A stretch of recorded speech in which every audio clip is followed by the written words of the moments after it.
కులమతర భేదాలు లేకుండా తెలుగుదేశంకి ఇచ్చామని వాళ్ళు హట్ అవ్వడం కానీ, వాళ్ళకి ఇచ్చామని తెలుగుదేశం హట్ అవ్వడం కానీ, ఈ రెండింటికి ఇచ్చామని బీజేపీ హట్ అవ్వడం కానీ ఎక్కడ జరగకుండా 1-2 రోజులు ఇబ్బంది ఉన్నా సరే అందరూ సంఘటితంగా ఈ 3 పార్టీలు కలిసి పనిచేయడం వల్లే ఈరోజు ఈ విజయం లభించింది.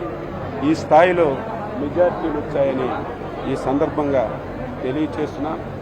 మా మీద చాలా బాధ్యత పెరిగింది. రాష్ట్రం చిన్నాభిన్నమైపోయింది, వ్యవస్థలు నాశనం అయిపోయింది, ఆర్థికంగా తీవ్రమైనటువంటి సంక్షోభంలోకి ఈ రాష్ట్రాన్ని నెట్టేశారు.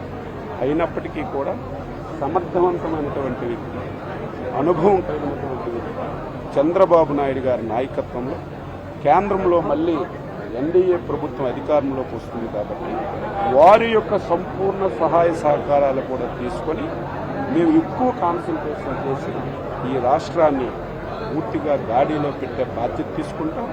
ప్రజలు ఏ నమ్మకాన్ని విశ్వాసాన్ని మాపై ఉంచారో ఆ నమ్మకాన్ని వమ్ము చేయకుండా స్పష్టమైనటువంటి రామరాజ్యాన్ని, స్పష్టమైనటువంటి పరిపాలనని రాష్ట్ర ప్రజలకు అందిస్తామని చెప్పి తెలియజేస్తూ డెల్టా శ్రీహరి పంచతులసి ప్యాకెట్ తో పాటు చప్పరించే టాబ్లెట్స్ ఫ్రీగా ఇస్తున్నారు. డెల్టా శ్రీహరి పంచతులసి ఇప్పుడు అన్ని మెడికల్ షాపుల్లో లభిస్తుంది. ఈ రోజు గెలిపించినటువంటి 5 కోట్ల మంది ప్రజానీకానికి రాష్ట్ర తెలుగుదేశం పార్టీ అధ్యక్షుడిగా చేతులెత్తి ప్రతి ఒక్కరికి శిరస్సు ఉంచి హృదయపూర్వకమైనటువంటి అభినందనలు తెలియజేస్తున్నారు. రేపు వెళ్తే తెలుస్తుంది. టెంటేటివ్గా 9th అనుకుంటున్నారు. రేపు మా అధ్యక్షుల వారు కూడా ఢిల్లీ వెళ్తున్నారు. 3 పార్టీలతో కలిసి చేయాలి కాబట్టి 1-2 రోజులు మీకు వెల్లడిస్తారు.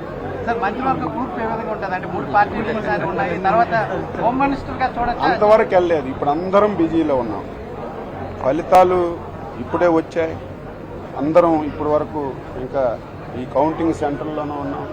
ఇంకొకరికొకరు మాట్లాడుకోలేదు. ఉదయం ఫలితాలు వచ్చినప్పుడు అధ్యక్షుల వారు మేము మాట్లాడుకున్నాం తప్ప ఇంకా పూర్తి ఫలితాలు వచ్చిన తర్వాత మాట్లాడలేదు. మాట్లాడితే అన్నీ చెప్తాం. సీక్రెట్ ఏమై ఉండదు. అందరికీ కూర్చోబెట్టి అన్ని రకాలుగా చేస్తాం. నేను ఈరోజు సర్వేలు చెప్పాయి, ఈరోజు ప్రొడక్షన్ ఇచ్చారు. 2 సంవత్సరాల ముందే ఒకసారి కాదు, నా ప్రతి మీటింగ్లో కూడా 160 స్థానాలతో చంద్రబాబు నాయుడు ముఖ్యమంత్రి అవుతాడు డే 1 నుంచి కూడా చెప్పారు. నా మీద ఏదో అధ్యక్షుడిగా ఏదో చెప్పేస్తున్నారు అనుకోవచ్చు, కానీ నేను 30 సంవత్సరాల నుంచి రాజకీయాల్లో ఉన్నాను. ప్రజల నాడి తెలిసినటువంటి ఎందుకు జగన్మోహన్ రెడ్డికి ఎవడు ఓట్లేయాలి, ఏ వర్గం నీకు సంతోషం, ఎందుకు జగన్మోహన్ రెడ్డికి ఓటేయాలి, ఆ విషయం మనం గ్రామీణ ప్రాంతాల్లో పర్యటనలో కూడా చూశాం. కాబట్టి నేను ఆ టార్గెట్ పెట్టుకున్నాను. నేను చెప్పాను, దేవుడి దయ వల్ల ఈరోజు నేను అనుకున్నట్టుగా 160 స్థానాలు రావడం, ఆ సమయంలో ఈ పార్టీకి రాష్ట్ర అధ్యక్షుడిగా నేను బాధ్యతలు స్వీకరించి ఈ అవకాశం నాకు ఇచ్చినటువంటి చంద్రబాబు నాయుడు గారికి, లోకేష్ బాబు గారికి కూడా ప్రత్యేకంగా అభినందిస్తూ ఈరోజు మరొకసారి అందరికీ కృతజ్ఞతలు.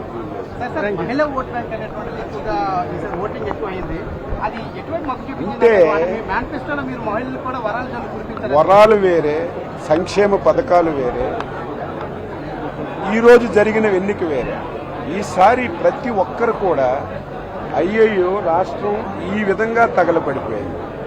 రాష్ట్రంలో అన్ని వర్గాల ఎప్పుడూ స్వాతంత్ర భారతం వచ్చిన తర్వాత భారతదేశంలో దళితుల మీద, బీసీల మీద, ఎస్టీల మీద దమనకాండ చేసిన ప్రభుత్వాలు ఎప్పుడు చూడలేదు. అన్ని వర్గాలు, మహిళలకి పట్టబగులు మానభంగాలు, సీఎం ఇంటి పక్కనే మానభంగాలు, దేవుళ్ళ మీద దాడులు, దేవుడు శిరస్సులు కట్ చేసే ఒకటి కాదు. ఇవన్నీ చూసిన తర్వాత ఇది ఒక టార్గెట్, రాష్ట్రాన్ని ఒక టార్గెట్ పెట్టుకొని అందరూ వేశారు. కాబట్టి సంక్షేమ పథకాలు కానీ, హామీలు కానీ ఏవీ చూడలేదు. ఈసారి మళ్ళీ రాష్ట్రం బాగుపడాలంటే ఇంకొక మార్గం లేదు. ఈ దుర్మార్గుణ్ణి సాగనంపాలి. సమర్థవంతమైనటువంటి చంద్రబాబు నాయుడిని తెస్తే తప్ప మన రాష్ట్రం బాగుపడదు, మన పిల్లల భవిష్యత్తు ఉండదని ఒక ధ్యేయంతోనే ఓట్లేశారు తప్ప హామీలు లేవు, సంక్షేమ పథకాలు లేవు, ఏవి ఎలక్షన్లో పనిచేయలేదు.